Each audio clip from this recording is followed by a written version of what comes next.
आर्थिक सुनामी आ रही है, भयंकर आर्थिक सुनामी अब आ रही है। उसका कारण है कि हिंदुस्तान का जो प्रोटेक्शन का सिस्टम था, जो इंटरनेशनल इकोनॉमी से एक प्रकार से शॉक अब्जॉर्बर था, उसको बीजेपी ने हटा दिया है। तो एक तरफ से भयंकर आर्थिक सुनामी आ रही है, प्राइसेस बढ़ रही हैं, और ये अभी शुरुआत देखी आपने, ऐसी इकोनॉमिक क्राइसिस आएगी हिंदुस्तान में जो आपने अपने लाइफ में नहीं देखी होगी। ये हो रहा है, इसको आप कोई रोक नहीं सकता है। दूसरी तरफ क्या हो रहा है, हिंदुस्तान के अंदर, सिस्टम के अंदर इंस्टीट्यूशनल रिवोल्ट हो रहा है। तो आप सोचती हैं कि इलेक्शन कमीशन फुली कंट्रोल्ड है, वो 3 साल पहले फुली कंट्रोल्ड है। चीफ इलेक्शन कमिश्नर के मैसेजेस मेरे पास आ रहे हैं, head of intelligence system, senior judiciary, सारों के सारे रिवोल्ट कर रहे हैं, इंफॉर्मेशन दे रहे हैं हमें।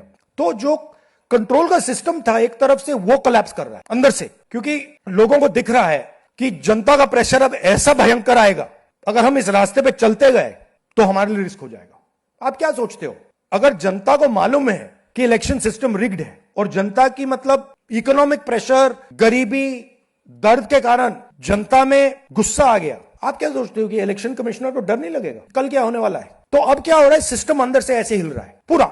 और मैं आपको ये बता दूं कि मेरे पास इंफॉर्मेशन आ रही है, सिस्टम मुझे इंफॉर्मेशन दे रहा है, मोदी जी के बारे में, शाह जी के बारे में, उनके बेटों के बारे में, मिनिस्टर्स के बारे में, अजीत डोवल के बारे में पूरा इंफॉर्मेशन है, धड़ाधड़ धड़ाधड़ धड़ाधड़ हमारे सिस्टम से ही आ रहा है। अब यह हो सकता है कि जनता के प्रेशर को यह सप्रेस करने की कोशिश करें, इमरजेंसी जैसी चीज कर दे, हो सकता है। बट अब हम दूसरी स्टेज में जा रहे हैं, पहले हम फुल कंट्रोल स्टेज में थे, अब ये आउट ऑफ कंट्रोल जा रहा है इनके। मैं मोदी जी के पास जाता हूं, जब मीटिंग में जाता हूं, मैं आपको बताऊं, मेरे पास मोदी जी के पर इतना इंफॉर्मेशन है, मोदी जी जानते हैं, मैं भी जानता हूं।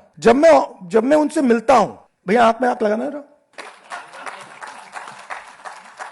हिलना पड़ता है, क्योंकि वो जानते हैं कि जिस सिस्टम को मैंने कंट्रोल किया था वो सिस्टम कोलैप्स कर रहा है और पूरा इंफॉर्मेशन इसको दे रहा है। तो ये डायनामिक चल रही है। और आप देखना, मेरे अंदाजे से, मेरा असेसमेंट है, 1 साल के अंदर मोदी जी प्राइम मिनिस्टर नहीं होंगे।